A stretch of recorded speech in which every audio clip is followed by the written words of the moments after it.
Assalamualaikum warahmatullahi wabarakatuh. Selamat bergabung kembali dengan podcast Dunia yang Dilipat. Bersama saya Pak Siregar dan narasumber utama kita Profesor Dr. Yasraf Amir Piliang MA. Bagaimana kabarnya Pak? Kabar baik, baik. Alhamdulillah. Ya, episode yang lalu kita membahas tentang hypersemiotika atau kemudian bagaimana tanda itu dilewati atau melewati tanda. Gitu. Nah, satu bahasan penting yang kemudian kerap dikaji oleh Pak Yasraf baik dalam buku Dunia yang Dilipat atau beragam buku lainnya adalah berhubungan dengan ideologi. Ini kata yang akrab di telinga kita, gitu. Tapi apa sebenarnya ideologi dan bagaimana dia berhubungan dengan budaya kontemporer atau teori budaya kontemporer? Gitu. Kita akan langsung simak penjelasannya.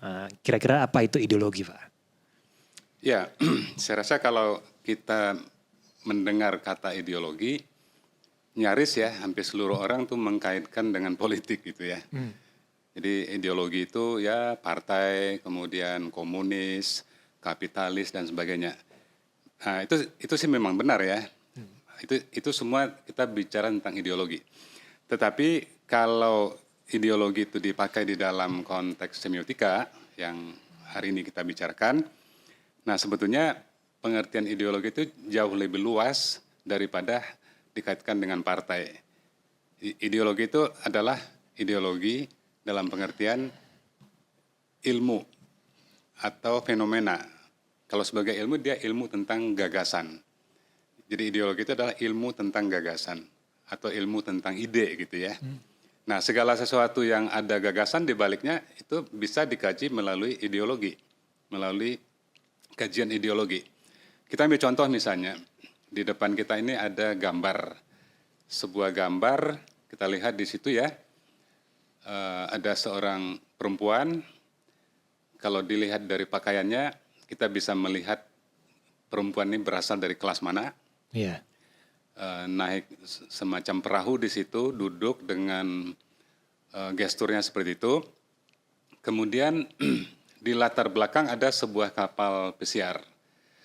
Nah, melihat gestur, kemudian pakaian, mungkin juga make up ya, gaya rambut dan sebagainya dari perempuan ini, dikaitkan dengan gambar kapal pesiar di belakang itu, maka di situ kita berbicara tentang apa yang tadi disebut dengan gagasan. Jadi di balik gambarnya ada sebuah gagasan. Gagasan tentang apa? Ya kita pasti mengenal lah ya bahwa kapal pesiar itu biasanya dikaitkan dengan kelas sosial. Dalam hal ini kapal pesiar itu adalah representasi. Tadi kan kita bicara tentang tanda ya. Yeah. Jadi kapal pesiar itu adalah tanda atau representasi dari kelas menengah atas, high class. Begitu juga dengan penampilan si perempuan tadi itu. Jadi intinya bagaimana bahwa kapal pesiar itu merupakan gagasan yang ingin dibangun melalui gambar ini tentang high class, tentang kelas atas ya. Beda misalnya kalau kita ganti kapal pesiar itu dengan perahu nelayan. Yeah. Nah, gagasan tentang high class sudah berubah menjadi gagasan apakah kerakyatan, apakah tentang dekat dengan rakyat dan sebagainya. Jadi itu yang dimaksud dengan gagasan tadi itu.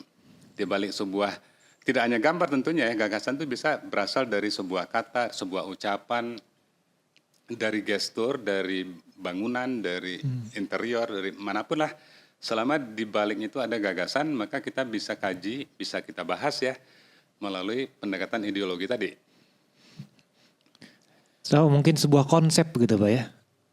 Ya, jadi kalau tadi kan dijelaskan ideologi itu adalah ilmu tentang gagasan, ilmu tentang ide ya. Nah ide itu sendiri kan juga sebagai sebuah istilah kan juga banyak pengertiannya. Bisa ide itu berupa konsep, bisa ide itu berupa padanannya dari makna, bisa ide itu padanannya dari gaya begitu ya, dari pemikiran, banyak sekali padanan dari kata ide tadi itu. Pokoknya segala sesuatu yang ada gagasan di baliknya, ada ide, ada konsep, ada kesan seperti itu, artinya itu yang disebut dengan gagasan. Nah, itu kalau saya lihat fotonya ini kan ini perempuan Pak dengan kemudian ada kapal pesiar. dia itu menampilkan satu kesan atau satu citra yang kemudian eksklusif gitu ya, dengan warnanya, dengan setting lokasinya dan seterusnya ini, dan sangat feminim gitu Pak ya. Itu kalau saya simpulkan bahwa kemudian gambar ini berbicara seperti itu, kira-kira ideologi apa sih yang bermakna? Apakah femininitas, feminisme lah gitu ya? Ataukah kemudian kemewahan, atau dalam sebuah kalau kita kan image seperti ini, sebuah citra seperti ini, ada beragam ideologi yang berkumpul. Ya, itu bergantung dari sudut pandang kita ya. Kalau kita melihat gambar tadi, fokus kita pada kapal pesiarnya, nah barangkali, atau fokus pada style, make up, properti yang dimiliki oleh perempuan tadi itu, maka barangkali yang menonjol di sana itu adalah gagasan mengenai high class. Tapi kalau kita fokus pada perempuannya, Ya. dengan cara berpakaiannya ya, yang tidak maco begitu kan ya, yang tampak lebih lembut dan sebagainya. Nah, kita bisa juga melihat ada gagasan lain ya, yang ada di gambar ini, ya barangkali ya tentang femininitas, bisa saja begitu. Jadi intinya bergantung dari sudut pandang yang kita gunakan gitu kan. Dan berarti kemudian sudut pandang itu kan dibentuk oleh pengetahuan gitu Pak ya. Karena kemudian kan kalau kita sambungkan dengan episode lalu gitu, bagaimana kemudian ketika kita ditipu lah, tanda petik ditipu oleh hoax gitu kan, pengetahuan itu kan dikonstruksi berbeda juga Pak ya. Tadi diarahkan lah gitu.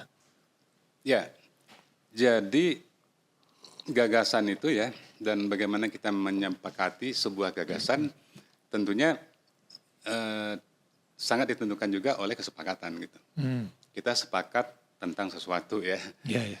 Nah, bahwa kapal pesiar itu adalah menandakan, menjadi tanda dari high class, dari kelas atas, dari eksklusivitas misalnya, itu tentunya kan dasarnya itu adalah kesepakatan kita.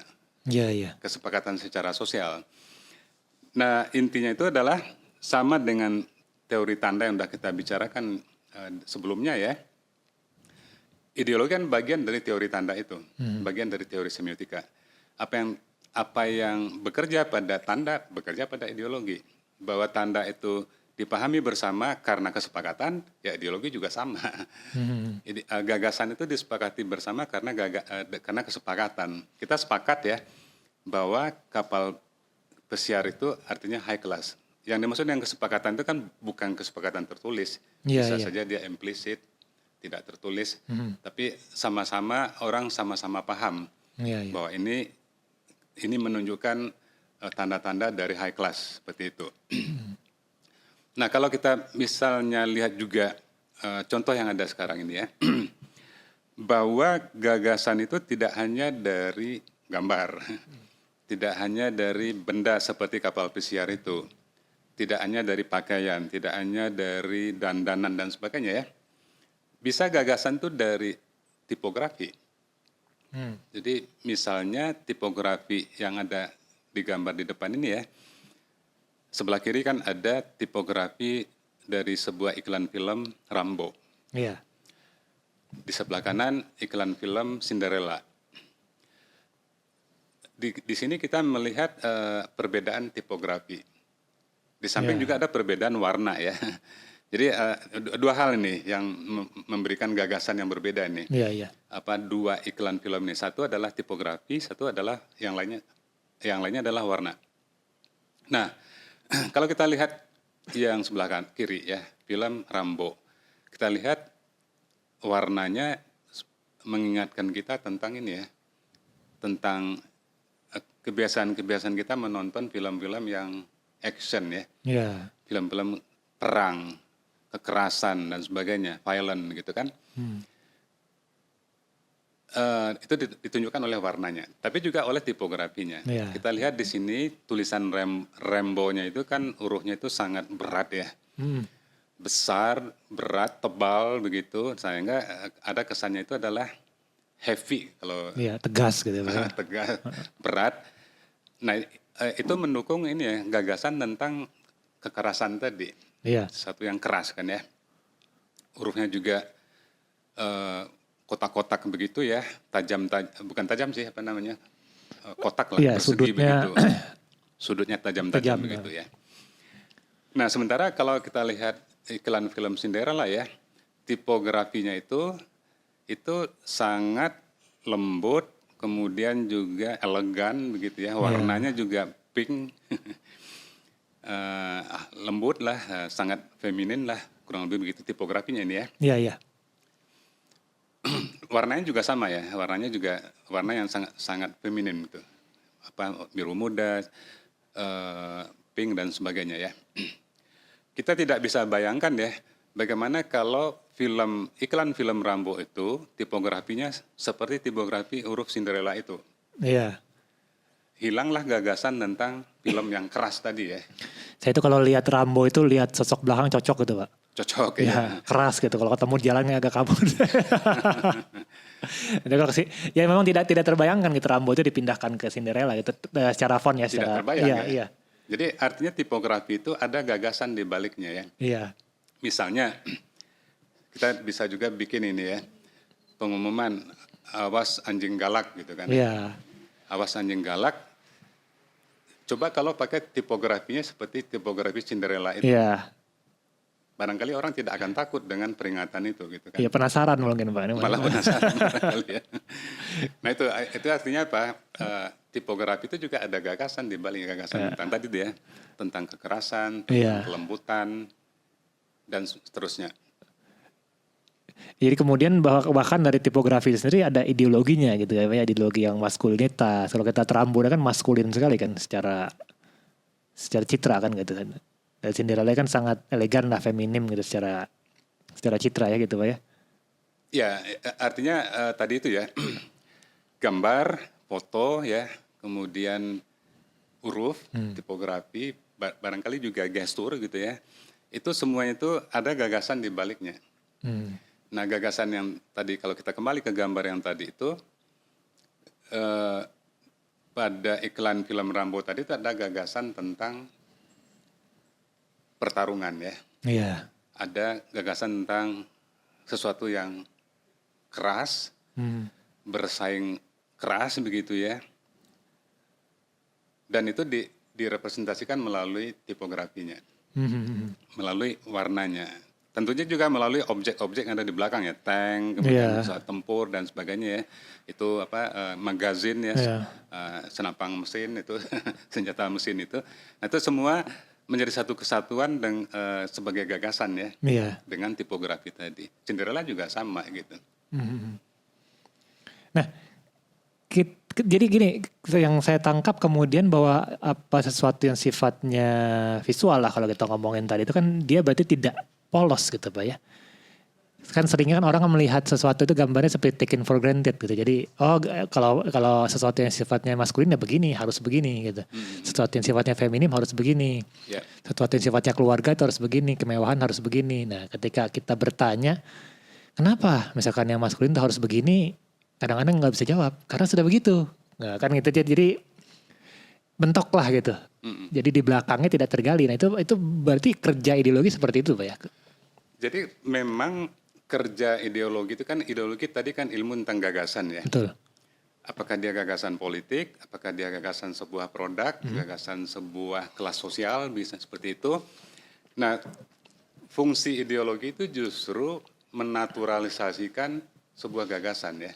Maksudnya menaturalisasikan gagasan itu membuat kita, mengarahkan kita untuk percaya bahwa gagasan itu hal yang wajar gitu kan. Jadi wajar misalnya perempuan di dapur, domestik kan ya, wajar yang cuci pakaian itu ya ibu gitu kan ya, bukan bapak gitu kan ya. Wajar yang ngurus anak itu adalah ibu, bukan bapak. Wajar kalau yang bekerja itu adalah bapak gitu kan ya. Nah pewajaran ini kan bisa juga melalui pendidikan ya. Waktu saya masih kecil, waktu di SD ya, bacaan saya itu kalau saya ceritakan kembali ya, bacaan saya itu adalah Budi sedang bermain di halaman, ibu sedang memasak di dapur, bapak sedang bekerja di kantor ya. Itu kan sebuah bahasa yang biasa saja ya. Tetapi di balik bahasa yang biasa saja itu ada ideologi ketimpangan gender yang bekerja di situ. Betul. Bahwa ibu itu diwajarkan ya bekerja di dapur. Iya, iya. Bapak dilazimkan bekerja di kantor begitu. Iya. Nah, walaupun itu sebuah kalimat yang sederhana, tetapi di situ bekerja ideologi dalam pengertian gagasan tentang ketidaksetaraan gender ya. Iya, iya, iya. Sekarang kaum feminis menyebutnya sebagai ketidaksetaraan gender. Iya. Dulu waktu saya sekolah di SD itu belum ada tuh gerakan-gerakan feminis. Iya. Jadi dianggap orang satu hal yang biasa tuh. Ya memang ibu bekerja di dapur. Iya. Gitu kan, ya. Ya, zaman saya juga Pak, zaman saya itu Ibu Budi itu punya adik atau kakak namanya Wati biasanya Pak. Gitu. Iya, iya. Sepanjang saya belajar bahasa Indonesia zaman SD, Wati itu kerjanya ngebantu ibu di dapur. Gitu. Betul, iya, iya. Budi itu sepanjang saya ingat itu main bola aja. Nggak pernah boleh main bola aja nih. Yeah. itu, jadi kita dibikin melalui pendidikan dibikin seolah-olah kewajaran ya jenis kelamin balikin ya gitu, seksualitas. Betul ya. Seperti itu Pak ya. Gender ya Pak ya. Ya, Oke. kewajaran gender sering juga dalam teori kajian budaya itu disebut dengan stereotyping ya.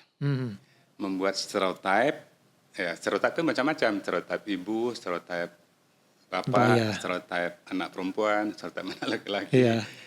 Nah, stereotype itu artinya apa? Yang tadi itu pewajaran sesuatu yang sebetulnya tidak alamiah, tapi seakan-akan itu alamiah. Gitu. Ya, dinaturalisasi tadi itu katanya. Dinaturalisasikan tadi itu. Nah, kita ambil contoh yang lain ini ya. Kalau kita lihat sepintas, ini iklan kan biasa saja. Iklan mobil Dodge gitu kan. Di situ ada tulisan The Eternal Triangle. Kemudian biasanya ideologi itu bekerja ini ya secara komprehensif, secara kait mengait antara tulisan dengan gambar gitu. Iya, iya. Orang baca The Eternal Triangle, orang langsung bertanya-tanya, yang disebut triangle itu apa gitu kan ya. Iya. Nah itu bisa dijelaskan di gambar. Jadi triangle itu kan gagasan itu ya. Eternal itu gagasan. Tapi apa segitiga itu apa gitu kan. Nah itu ditampilkan di gambar. Yang disebut dengan segitiga itu adalah ada laki-laki, perempuan, dan mobil. Oke. Itulah triangle itu kan. Tapi persoalannya apakah itu relasi yang biasa-biasa saja? Tidak juga gitu ya. Karena kalau kita melihat secara lebih teliti ya, mengapa laki-lakinya yang berdiri dan pegang mobil? Oke. Si perempuannya duduk nggak pegang mobil gitu. Jadi pegang itu menjadi persoalan di dalam semiotika ya. Menjadi persoalan karena pegang itu menjadi tanda dia. Tanda dari apa? Setidak-tidaknya tanda dari kepemilikan. Iya, iya. Ya kan? Saya pegang botol gelas bir gitu kan ya. Iya. Nah, kan saya minum bir. Perempuan di belakang saya nonton gitu kan. Iya. Nah, bir itu kan relasinya dengan saya. Ya, saya sih tidak minum bir ya. Iya. Tapi kalau minum ini boleh Pak, silakan. Kalau Pak. minum ini sih boleh. Iya. Saya minum ini dulu ya. Iya, silakan Pak. Dari mau khusus Pak. Oke, saya memiliki sekarang gelas ini. Iya. Karena saya pegang begitu. Betul, betul. Itu juga sama gitu. Jadi laki-laki pegang mobil itu penanda atau tanda dari kepemilikan properti itu kan ya. Nah dengan demikian maka kita melihat ini relasi tiga tadi itu sebetulnya relasi yang bermasalah. Mengapa bermasalah? Ya laki-laki diasosiasikan dengan mobil. Jadi dunia mobil itu dunia laki-laki. Perempuan menjadi pelengkap. Iya, iya. Menjadi tambahan, menjadi suplemen saja ya perempuan tadi itu. Oke, kalau demikian maka relasi yang digambarkan di gambar itu ya, itu relasi yang tidak setara. Ya bahkan kemudian yang setara di sini kan laki-laki dan mobil itu kan gitu Pak ya. Yang setara itu adalah laki-laki dan mobil. Iya. Asosiasinya kan begitu. Betul, ya. betul ya. Ya kan, sama dengan sepak bola itu adalah dunia laki-laki. Iya. Ya kan, kalau ada sepak bola perempuan disebutnya adalah sepak bola perempuan. Iya. Sepak bola wanita kan ya. Mengapa sepak bola laki-laki tidak disebut dengan sepak bola laki-laki? Nah, disitulah letak ketidaksetaraannya. Iya. Kembali ke gambar yang tadi ya. Kan tadi ada triangle, kemudian ada eternal.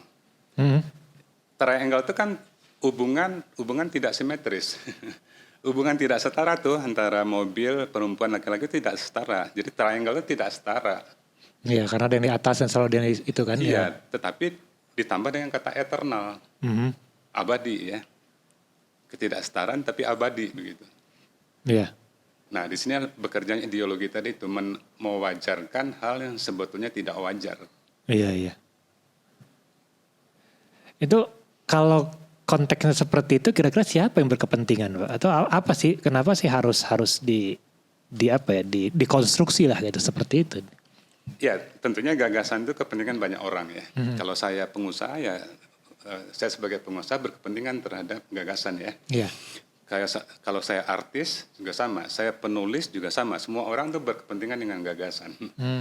Maka agar gagasannya diterima orang, dia harus melakukan atau membangun apa yang tadi disebut dengan stereotype.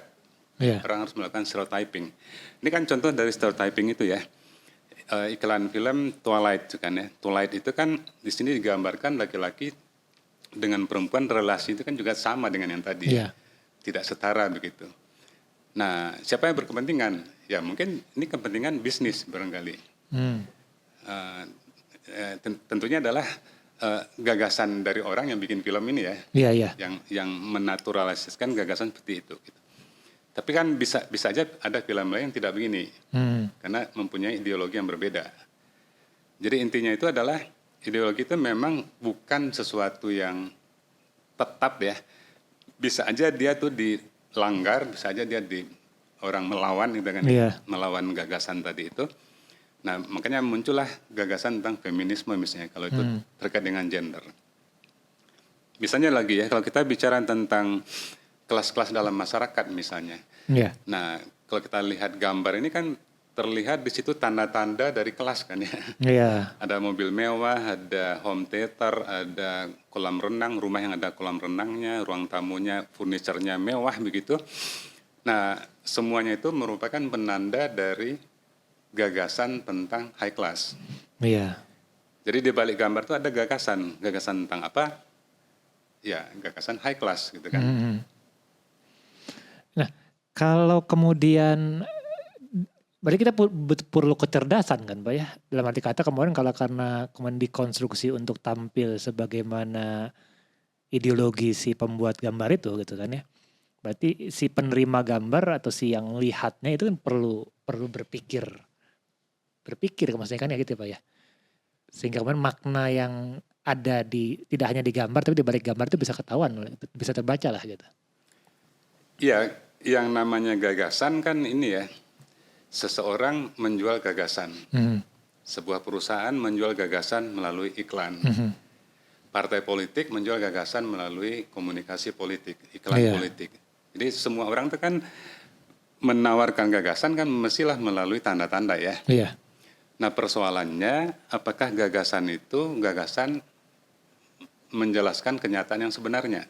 Belum tentu juga. Maka di sini di dalam teori ideologi itu ada konsep tentang gagasan palsu. Gagasan palsu itu artinya apa yang disampilkan ya melalui tanda, melalui gambar misalnya, belum tentu itu sama dengan kenyataan yang sebenarnya. Jadi di situ kita berbicara mengenai gagasan palsu. Walaupun teori ideologi itu tidak hanya gagasan palsu ya. Oke. Ideologi kan teori atau ilmu tentang gagasan. Ada gagasan yang tidak palsu, ya gagasan yang sebenarnya ya. Melalui tanda yang sebenarnya tadi udah kita diskusikan. Tapi ada juga gagasan yang palsu. Antara gagasan, gambar dengan kenyataan bisa saja bertolak belakang. Iya. Sebuah iklan politik misalnya menampilkan capres yang dekat dengan petani. Maka si capres itu nyangkullah dengan petani bareng gitu ya. Panen dengan petani bareng-bareng gitu kan. Apakah benar-benar itu merepresentasikan bahwa capres itu dekat dengan petani? Kemungkinan besar tidak Pak. Mungkin pada waktu pilpres saja. Gitu. Oh iya. Nah setelah pilpres jauh gitu. Nah itu artinya antara gagasan dengan kenyataan itu ini apa namanya ada gap ya. Iya. Ada jurang yang dalam itu kan. Itu yang kita sebut dengan gagasan palsu tadi. Gitu. Tapi tidak semua gagasan palsu ya, ini harus kita ingat juga. Jadi ideologi itu bukan teori yang jelek ya, bukan teori tentang sesuatu yang jelek gitu. Ada juga gagasan untuk menunjukkan saya adalah revolusioner ya, saya pakai kaos Che Guevara ya. Dan saya memang pejuang gitu kan ya, kan tidak ada palsu-palsunya di situ ya. Saya ingin menunjukkan bahwa saya seorang yang revolusioner gitu kan ya. Betul. Nah, kan tidak palsu itu. Tapi kalau tadi itu palsu tuh. Berpura-pura dekat dengan petani, dengan nelayan, dengan pedagang pasar. Iya, dengan rakyat kecil gitu ya. Rakyat kecil itu gagasan palsu atau disebut juga dengan ideologi sebagai ilusi gitu kan. Jadi gagasannya itu ilusi saja gitu, hanya ada di gambar, kenyataannya itu tidak ada gitu kan. Nah, kemudian selain dari itu ya, karena ideologi itu tentang gagasan, maka dia tuh sifatnya tuh memanggil kita itu. Memanggil ya. Ya, jadi gagasan itu kan harus disampaikan kepada publik ya, pada masyarakat. Nah, artinya gagasan itu fungsinya adalah memanggil masyarakat agar menjadi bagian dari gagasan itu. Fungsi memanggil ini sama persis seperti kalau kita sering mendengar ini ya, suara azan gitu kan ya. Nah, kalau dalam Islam ini kan ada suara azan. Suara azan itu apa? Kan sering dikatakan panggilan untuk sholat gitu kan ya. Iya, betul Pak. Nah, jadi suara azan itu panggilan untuk sholat. Ideologi pada umumnya juga seperti panggilan sholat itu, seperti azan itu. Kita ambil contoh gambar yang depan ini ya. Ini iklan sebuah iklan rokok Jarum ini ya. Iya. Iklan rokok Jarum ini ibarat sebuah azan ini. Dia manggil kita, ya kan? Super taste for super people gitu. Iya. Artinya dia manggil kita, ngajak kita untuk menjadi bagian dari konsep yang dia jual gitu. Nah, kalau kita merasa bagian dari konsep itu, maka kita orang yang terpanggil. Iya. Orang yang terpanggil itu ada istilah teknisnya di dalam teori ideologi itu ya. Kalau saya tidak merokok ya, dan saya tidak urusan saya dengan merokok dan super people. Nah, saya tidak terpanggil. Tapi fungsi dari ideologi itu manggil sebanyak mungkin orang untuk menjadi bagian dari konsep yang dia jual tuh kan ya. Iya. Ya kan ada juga iklan jin itu, jin untuk Anda yang berjiwa muda. Iya. Dulu kan ada iklan itu. Nah, apakah yang terpanggil untuk menjadi orang yang berjiwa muda itu apakah harus anak muda saja? Tidak. Tidak juga kan. Semua yang merasa atau ingin berjiwa muda ya dipanggil kan. Iya, bisa saja kakek-kakek 80 tahun. Itu dulu pernah di kompleks saya itu pagi-pagi itu suka keliling komplek pakai sepatu roda, pakai jeans, beli gitu kan ya. Pakai t-shirt gitu kan ya. Karena dia merasa berjiwa muda gitu kan. Artinya dia terpanggil. Ini istilah terpanggil itu kan istilah yang sangat sangat fundamental tuh. Karena ideologi itu manggil. Misalnya di Amerika ini kan ya, Amerika memanggil rakyat Amerika untuk ikut berjuang. Iya. Saya tidak tahu persis konteksnya, tapi kan kurang lebih begitu ya. Nah, agar panggilan itu kuat gitu ya, maka dia kan harus menganggap kita yang dipanggil itu orang yang penting gitu. Iya. Ya kan? Kalau kita dianggap tidak penting, ya ngapain kita ikut-ikutan, bukan ya? Nah, bagaimana caranya gagasan penting itu ditunjukkan melalui panggilan itu? Karena huruf U-nya dibuat besar gitu. Iya. Itu berarti kita ini penting, begitu kan ya? Dan orang yang manggil itu meyakinkan ya, kumisnya tebal, matanya tajam, tangannya menunjuk, begitu kan ya? Jadi orang merasa yakin. Orang yang manggilnya itu seperti itu begitu. Coba kalau yang manggil Charlie Chaplin itu kan ya. Iya, beda lagi kalau gitu. Beda lagi itu kan. Oke, di samping manggil ya, gagasan kan tadi kita bicarakan ideologi itu kan ilmu tentang gagasan. Di samping dia memanggil, kita menjadi bagian dari dirinya ya. Iya. Nah, gagasan itu juga bertarung satu sama lain. Ya kan? Nah, siapa yang memenangi pertarungan, dia yang disebut dengan mendapatkan posisi dominan, atau disebut juga posisi hegemonik gitu. Jadi beberapa merek air mineral ini bertarung. Iya. Tetapi siapa yang memenangkan gagasan adalah orang yang berhasil menarik perhatian sebanyak mungkin orang gitu kan, yang berhasil mengubah pikiran orang gitu kan. Iya. Jadi misalnya begini ya. Seorang ibu nyuruh anaknya beli air mineral, tolong belikan aqua gitu kan misalnya. saya nyebut merek dagang apa-apa lah ya. Nggak apa-apa Pak, nanti bisa Tolong itu Pak di sana. berikan Iya. Aqua. Iya. Terus anaknya datang dengan fit kan ya. Iya. Ibunya sih tenang-tenang aja. Karena bagi dia apapun Mereknya mereknya yang penting air mineral gitu ya. namanya adalah Aqua. Oh. Nah berarti kan Aqua itu memenangkan pertarungan gagasan. Iya, iya. Ya. Sama juga saya bertahun-tahun bertanya pada mahasiswa saya, tolong sebutkan merek odol kan ya. Padahal odol itu juga merek gitu. Iya. Coba sebutkan merek odol kan. Hampir setiap tahun selama 20 tahun ini jawaban selalu sama. Iya, Pepsodent. Iya, betul. Nah berarti kan Pepsodent itu melekat di pikiran antar generasi. Iya. Dia memenangkan gagasan gitu kan. Nah pertarungan itu juga terlihat misalnya pada iklan ini ya. Bertarung kadang-kadang ini ya dengan merendahkan lawan atau menjadikan lawan itu menjadi rendah gitu kan ya. Kita lihat misalnya iklan Yamaha ya. Yamaha yang cepat, canggih, handal. Fantastic, very fast gitu ya. Yang lain mah jauh ketinggalan gitu kan. Iya, betul. Nah, yang lain itu kan semua merek motor barangkali kan ya. Nah, artinya kan ada usaha bertarung melawan gagasan ini, merek-merek lain. Pada motor, pada rokok, apapun lah gitu, produk itu selalu ada pertarungan gagasan gitu. Makanya ideologi ini adalah satu teori yang sangat keseharian ya. Iya, iya. Dia ada pada iklan motor, iklan mobil, iklan sabun mandi, dia ada pada film, di foto, di animasi. Di situ ada gagasan-gagasan dan pertarungan gagasan. Jadi makanya teori ideologi ini teori yang sangat ini ya, sangat penting untuk kita pahami bersama itu karena dia ada dalam keseharian kita. Ketika kita nonton film, dengar musik, membaca koran, makan di restoran, selalu ada gagasan. Iya. Kita makan di restoran atau minum di kafe ya, selalu kita berhadapan dengan gagasan. Ini kafe untuk anak muda, itu gagasan. Iya. Ini kafe untuk Anda yang berjuang maju, itu gagasan. Betul, betul. Dan itu ditunjukkan melalui ininya ya, settingnya, melalui warna, melalui tipografi dan sebagainya. Iya, iya.